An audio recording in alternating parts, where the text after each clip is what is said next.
Is Shakespeare the greatest writer ever to have lived? Or at least, if we want to make this a little more nuanced, is Shakespeare the greatest writer of the English poetic tradition? Well, some people don't think so. Let's explore it.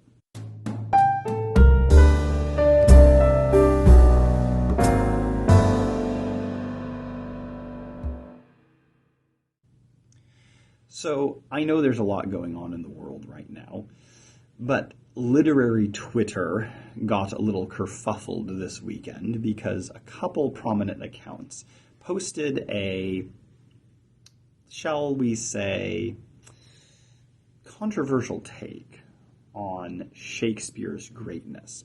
This was a couple accounts, and I won't name them. I want to interact with their arguments. The arguments went something like this. Number one, if we think statistics-wise, it seems highly unlikely that in the Elizabethan era, a writer would have emerged that would be, up through the 21st century, continually considered the greatest writer of English language poetry.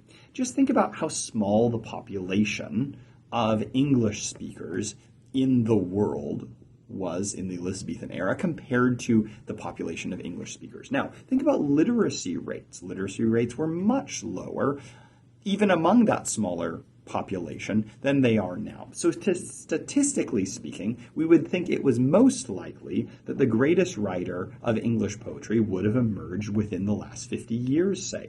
After all, the fastest, strongest athletes, some of the most advanced scientific breakthroughs, those are all happening recently. Why would we think, in a field like literature, that we should expect any different? This then led to kind of a second stage of the argument, which is maybe this is the problem with literature. Literature and related humanities are so subjective, so not data-driven, so not quantifiable, that really literary quality is just another word for random taste, for subjective bias. And that literature doesn't really admit of any quality one way or another. That any speech written by any old English speaker today with half a brain is pretty much as aesthetically good as anything Hamlet says. And it's just our sort of bias or perhaps nostalgia that makes us think that Shakespeare's writing is good. I find these two related arguments so misguided that it's difficult to take them seriously. And yet I will take them seriously because I think they articulate an approach to literature that may be one of the reasons why we are so illiterate when it comes to literary history and literary form. So let's take the two arguments in turn, and then I want to, having done away with those arguments, I want to actually give you an argument as to why maybe Shakespeare isn't the greatest English writer, and give what I think is a much stronger argument. So, let's start with statistics. I'm not a statistician. I'm not a scientist. I have degrees in literature and theology. But I think very hard about structure in literature and about literary history. And if there's something that we learn from both literary history, but also just history in general, it's that genius likes defying the odds. Now, I'm not saying that's a mathematical principle. I'm saying it seems to be a historical principle. We often get the greatest accomplishments coming in unexpected contexts. Let's think about Phillis Wheatley. We've talked about her on this channel before. Phillis Wheatley was stolen from Gambia as a child, taken on the slave ships over the Middle Passage to America, and sold to a British family basically as a housekeeper.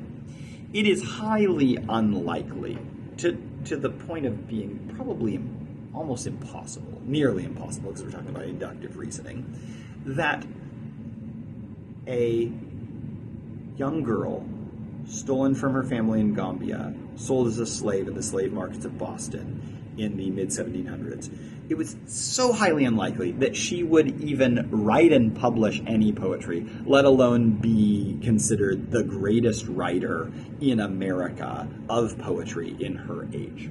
And yet, that's what happened with Phillis Wheatley. Phillis Wheatley became educated both in the English language, probably had some Latin, read the classics both in the original language and in Latin, began publishing in her early teen years, and by her late teens and early 20s was considered both in New England and in London one of the greatest writers of her age, certainly the greatest poetry writer in America in the Revolutionary era. It is so statistically unlikely that that happened, and yet we know that it did. Likewise, it is very statistically unlikely that any particular person with any particular background would be the one to have the highest accomplishment in any field. And yet, history works in weird ways. And genius, maybe even the definition of genius, implies something of a defying odds, of a being unlikely yet true. And I think it's what inspires us in literary history, the unlikely yet true story of someone who achieved a great thing.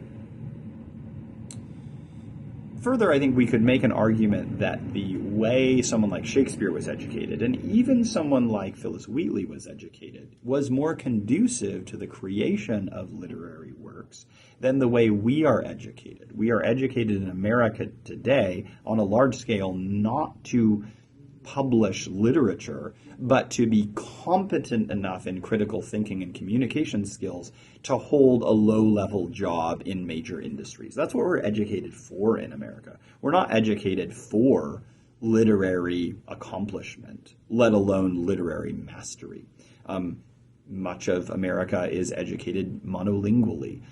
Probably both Phillis Wheatley and William Shakespeare had at least 2 languages, if not more. So I think that there's a little bit of an assumption being made that saying, hey, because more people are literate today, or more English speakers are literate than in Shakespeare's day, then it should produce greater writers. I don't think so. I think our education is not so great. Second, though, we have this question of literary subjectivity. And I think that this is something that comes up in the arts a lot, especially by people who have not studied a particular art form in any depth. We could make this argument about music, saying that, well, you know, whether Beethoven or Blink-182 are better, it's just subjective. It's just what you happen to like. And yet if you study music history, if you study, I don't know, how musicians play instruments, compose songs, if we think about the history of vocal performance and writing for guitar or piano or voice, and we learn about musical scales, I mean, these are all really basic things, we could pretty quickly be disabused after maybe only a few weeks study of the idea that there is no difference in aesthetic quality or in accomplishment between a punk rock band of the 1990s and a classical composer. And so I think this idea that, like, well, Shakespeare, you know, any old person writing in English, they could write about as good as Shakespeare because it's all subjective anyway, does not take seriously literature as an art form or a craft at all, in fact. If you study the history of literature, you will see that particular formal traditions exist both at the macro level and the micro level. And I want to talk about 2 when it comes to Shakespeare. First of all, Shakespeare is writing verse drama. This involves at the macro level thinking about the construction of comic, tragic, and historic narrative. This is a tradition, how to construct a tragic narrative well, that goes all the way back at least to ancient Greece. And there are philosophical treatises on this in ancient Greece, Aristotle's Poetics being the most famous, where Aristotle lays down rules for how to construct effective tragic narratives. And this tradition of structures of tragic narratives, both adhering to the classical principles, but also seeing if we can deviate from them or, you know, remix them or invert them or subvert them. This is a tradition that we can trace certainly over the almost 1,000 years from Aristotle through the Middle Ages, and then over the next few hundred years to Shakespeare. So Shakespeare is basing a lot of what he's writing on earlier English mystery plays and medieval morality plays, which are in turn influenced by the classical tradition, but also intentionally deviate from them, especially when it comes to subject matter and structure, taking so much as they do from both scriptural narratives, but also allegorical narratives as they developed from the early Christian tradition through the Middle Ages. So unless you know that tradition and that conversation, I'm not really sure that you're allowed to make giant claims about Shakespeare as a storyteller unless you know the tradition he's telling stories in and the standards and structures and deviations that would have been common and known to Shakespeare. Unless you can compare Shakespeare's construction of tragic narrative at the macro level with the classical principles and the medieval principles, I'm not really sure you're ready to say Shakespeare can't write plays very well.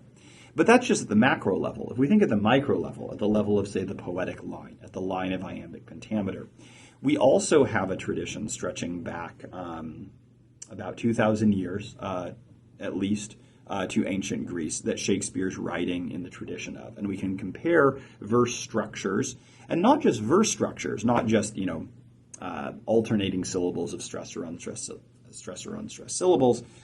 We could talk about how to use grammatical terms, nouns, verbs, multisyllabic words versus monosyllabic words in the construction of a line of verse. We could also talk, if we're talking about Shakespeare, about how he's using an English that had multiple linguistic influences on it, Germanic influences, Latin influences, Norman influences, Anglo-Saxon influences, and as he's constructing a line of poetry, as he's thinking about unstressed, stressed, unstressed, stressed, unstressed, stressed, unstressed, stressed, he's not only having to decide how do I organize my language when it comes to parts of speech, when it comes to monosyllabic versus polysyllabic words, but also how do I balance and emphasize what I'm saying using the different linguistic traditions that inform the English I'm using.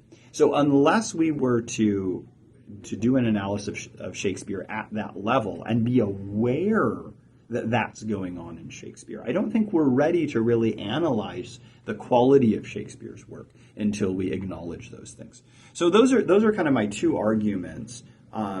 Genius loves defying odds, and you need to know the poetic traditions that Shakespeare is interacting with and building upon, and in conversation with both the macro narrative structure level and the micro poetic structure of the line and stanza.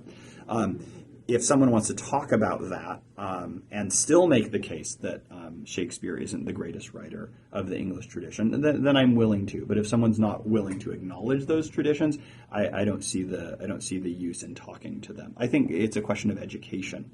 Have you studied the English poetic tradition? And if so, then and you still say no, Shakespeare's trash, then we can talk. In fact, I'd like to finish this by giving some reasons to think that Shakespeare isn't the greatest writer in the English language tradition, precisely using an argument from tradition. So the argument would go something like this. Shakespeare has both predecessors and inheritors of the English tradition who rival him at the ability to write verse at the micro level, at sort of the level of line and stanza, at the level of word choice and turn of phrase, but also at the macro level of writing enduring stories that are structured in such a way that they continue to influence and erupt within culture long after their writers have died. So I think Chaucer is the predecessor who comes closest to being just he's a master of so many poetic genres, the epic in Troilus and Cressida, the kind of interlocking tales. He kind of invents that tradition in English in Canterbury Tales, and also at the writing of short lyrics in his Boethian ballads. He's just a master of the English language. He's really good at balancing Anglo-Saxon influences on English verse with Norman and Latin influences. And he's also really creating the standard rhyming iambic pentameter structure that Shakespeare uses so much. So Chaucer, he rivals Shakespeare in greatness. For what it's worth, so does Milton. Milton comes after Shakespeare, and he rivals Shakespeare, both at the just verse craft when it comes to iambic pentameter, at memorable characters. Milton's Satan in Paradise Lost is at least as popular and influential as most of Shakespeare's heroes. And also, Milton could write an epic. Shakespeare doesn't even try and write an epic as far as we know. So maybe he's a better writer when it comes to he can write and excel in genres that Shakespeare can't. Alexander Pope, who writes in the early 1700s, was a master of the rhyming iambic pentameter couplet. He writes satires, he writes essays on the nature of man and morality and society. Lord Byron thought that Pope was a better writer than Shakespeare. So Shakespeare does have rivals, but in order to acknowledge his rivals, we have to acknowledge the greatness of his place in history. It's hard, though, to even mention Milton or Chaucer and not think of how Shakespeare's stories continue to enrich our culture.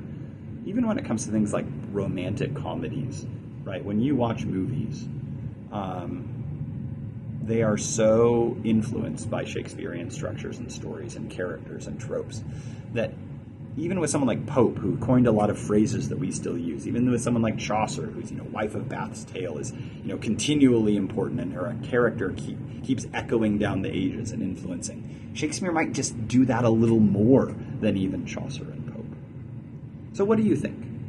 Do you think statistical likelihood is the best way to argue for a literary superiority? Do you think that literature and literary taste and tradition, it's all just subjective? There are no objective standards or quality that we can measure artistic worth by? Let us know down in the comments. Thanks for hanging out with us as we talk about contemporary controversies like this one on Twitter, and also enduring things like the plays and quality and mastery and genius of William Shakespeare. Thanks.